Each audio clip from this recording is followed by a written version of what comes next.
মেহমানদারি করেছেন এবং এই রৌদ্রের মাঝে আপনারা যারা অসংখ্য মানুষ এসেছেন, আমি দেখতেছি মানুষ শুধু আসতে আছে, সবাই আসতেছে। এবং এই বগুড়ার মানুষ, নন্দীগ্রামের মানুষ নবী বান্ধব মানুষ, ঠিক কিনা বলেন? আমরা ইবাদত করি কার? আল্লাহ। সেজদা পাওয়ার মালিককে আল্লাহ। চারটা জিনিস আপনাকে মনে রাখতে হবে। কয়টা বললাম? এই চারটার সমীকরণ যদি আপনি বুঝেন, তাহলে আপনি সবকিছুরই একটা মজা পাবেন। এক নম্বর হলো আল্লাহ পাকের ইবাদত, দুই নম্বর হলো নবী পাকের মহব্বত, তিন নম্বর আউলিয়া কিরামের সোহবত, চার নম্বর মা বাবার খেদমত। আপনি যদি একটা মাইনাস করেন, একটা মাইনাস করে আরেকটাকে প্রাধান্য দেন, তাহলে আপনি আল্লাহকে পাবেন না। কারণ মহব্বতের কথা যিনি বলেছেন, সোহবতের কথা তিনি বলেছেন। সাউন্ড আগের মতো করেন। মহব্বত বলেছেন, সোহবতের কথা তিনি।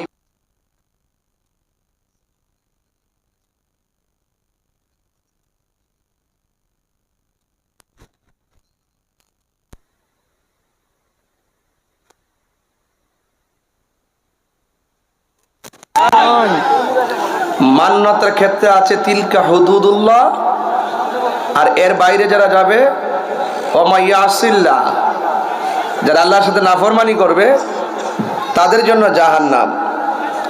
যারা আল্লাহর সীমারেখার ভিতরে থাকবেন, আল্লাহ যে বর্ডারটা দিয়েছেন, যে এই বর্ডারের ভিতরে থাকলে তুমি আমার খাঁটি বান্দা, এই বর্ডার ক্রস করলে আমার সঙ্গে তোমার নাফরমানি হয়ে যাবে। তো আল্লাহর সঙ্গে নাফরমানি করলে আমরা কি আখিরাতে যাজা পাবো? এই জন্য ভাইরা আমার, আপনাদের কাছে আমার অনুরোধ থাকবে, আমরা যতদিন দুনিয়াতে বাঁচবো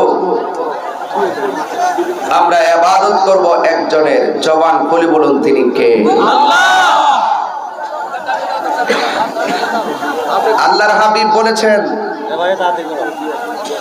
এমন একটা সময় আসবে, জ্বলন্ত আংরা হাতে রাখলে যেমন কষ্ট হবে, এর চাইতে বেশি কষ্ট হবে ঈমানটা রাখতে।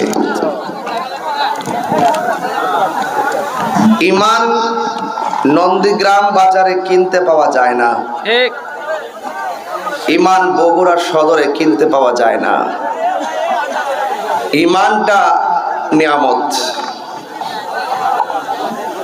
এই জন্য আল্লাহ রাব্বুল আলামিন কোরআনের মধ্যে অসংখ্য জায়গায় নামাজের কথা বলেছেন, 82টি জায়গায় নামাজের কথা বলেছেন। নামাজ পড়ো বলে নাই, বলছে নামাজ কায়েম করো। আপনি নামাজ পড়বেন আর আপনার স্ত্রী বাহিরে বেগানা বেপরদায় চলবে? আল্লাহ বলছেন তুমি নিজে পড়ো, তোমার প্রতিবেশীকে পড়ার জন্য তাকিদ দাও।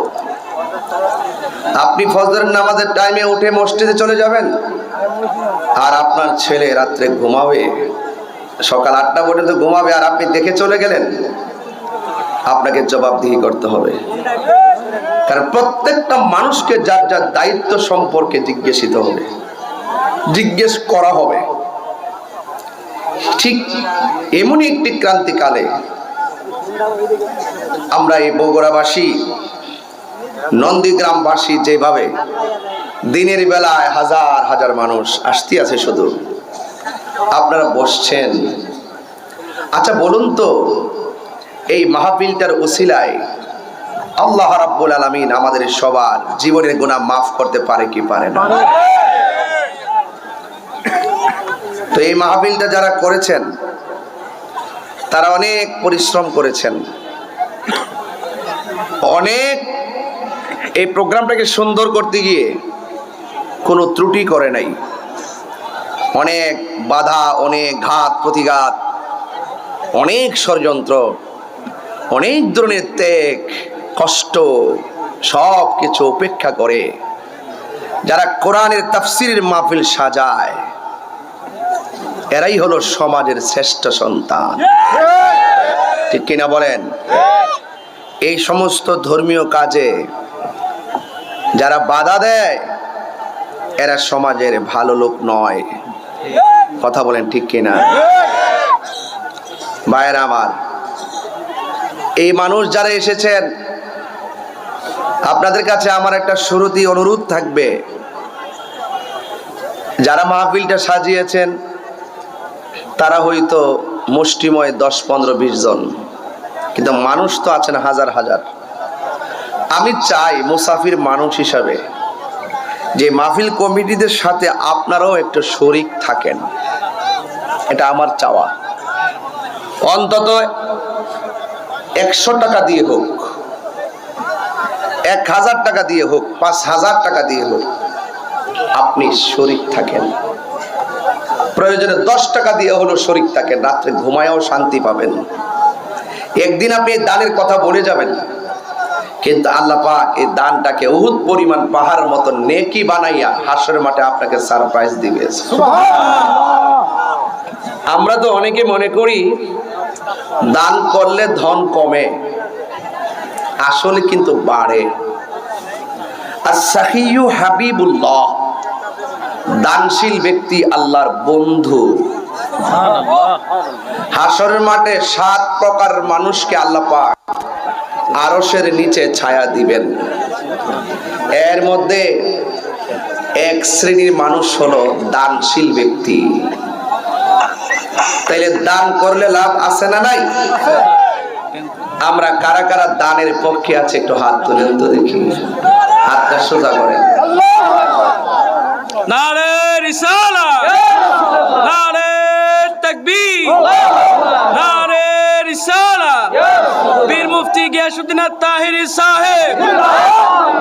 আপনারা এক হাত তুলছেন অনেকেই, 2 হাত সোজা করেন, একদম সোজা করেন।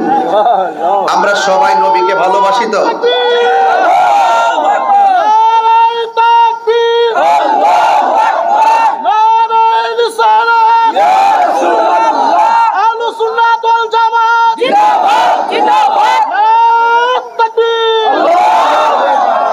হাত নামান, আলহামদুলিল্লাহ বলেন। আলহামদুলিল্লাহ।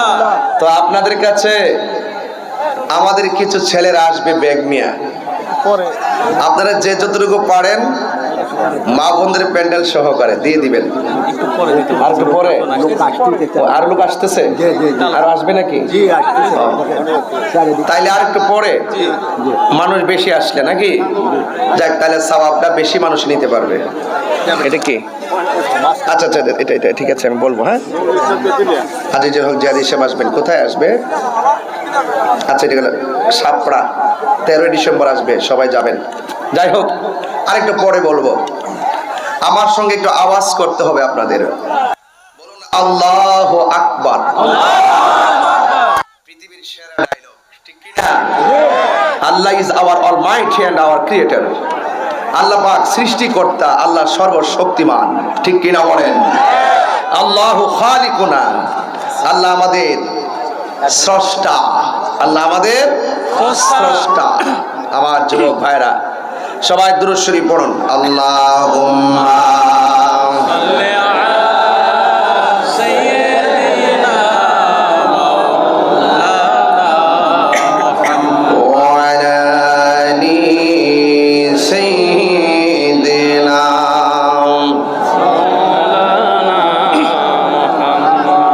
গভীর মনোযোগ।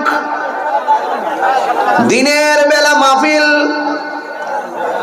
কাজে কর্মে সব মানুষ ব্যস্ত।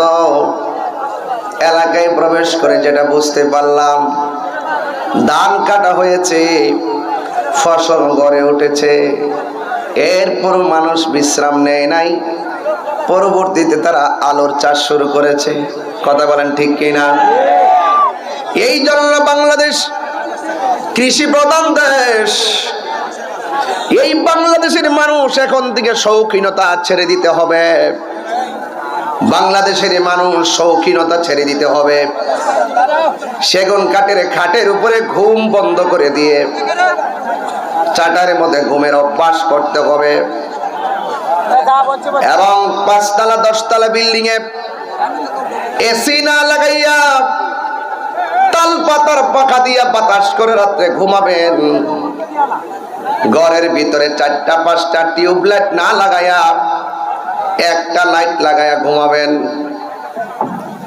বাংলাদেশের মানুষ প্রতি ওয়াক্ত খাবারের সময় 5 প্রকার আইটেম বন্ধ করে দিতে হবে। শুধুমাত্র কোন রকম একটা আইটেম 2টা আইটেম দিয়ে খাবার খাবেন।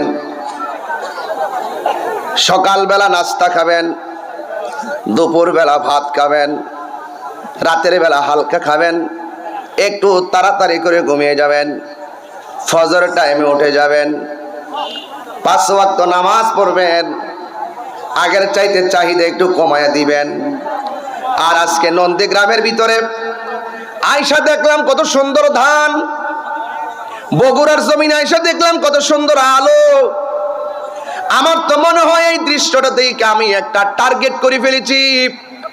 বাংলাদেশের মানুষ যদি আমরা কাগজে কলমে দেখি কৃষি প্রধান দেশ, আমরা একটু শৌখিন বেশি হয়ে গেছি।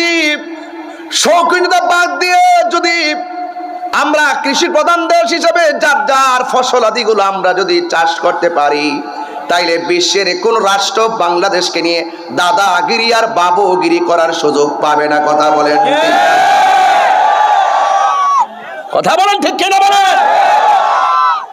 এই জন্য এটার মধ্যে লজ্জা নাই, নিজের পায়ে দাঁড়াতে হবে। শুধুমাত্র রাজপথ স্লোগান দিয়ে কাঁপালে চলবে না, আমাদেরকে আত্মনির্ভরশীল হতে হবে। আমাদেরকে পরনির্ভরশীল থাকলে চলবে না।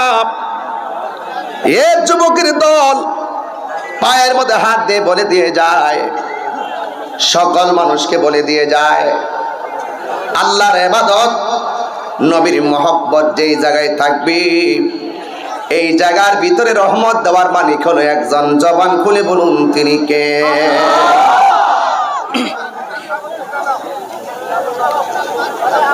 আমার যুবক ভাইরা, সিরিয়ার মুক্ত আকাশে প্রেমের বাতাস বইতেছে। কথা বলেন, ঠিক কিনা?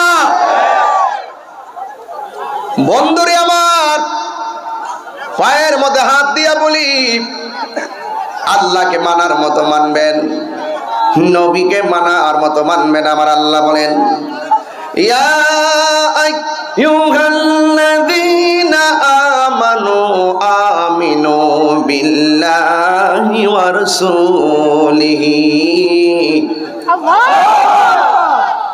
আল্লাহ রাব্বুল আলামিন বলেন, হে ঈমানদারগণ, তোমরা ঈমান আনবে আল্লাহর উপরে।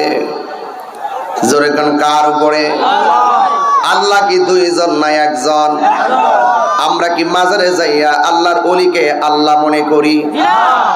যারা আমাদের উপরে অপবাদ দেয় তারা মিথ্যাবাদী, আর মিথ্যাবাদী যারা তারা হলো মুনাফিক। কথা বলেন, ঠিক কি না বলেন? এই জন্য মিথ্যা অপবাদ দিবেন না।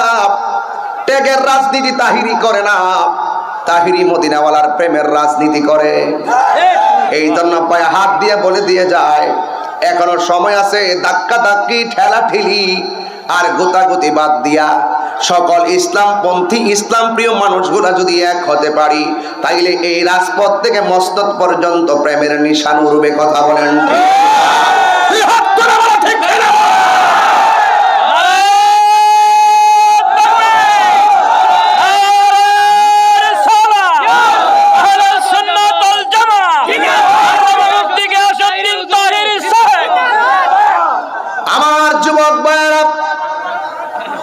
বেশি লম্বা চূড়া আলোচনা করব না, তবে যতটুকু আলোচনা করব, আলোচনাগুলো অন্তর থেকে হৃদয়ঙ্গম করে নবীর মহব্বতটা হৃদয়ে ধাবিত করে দেন।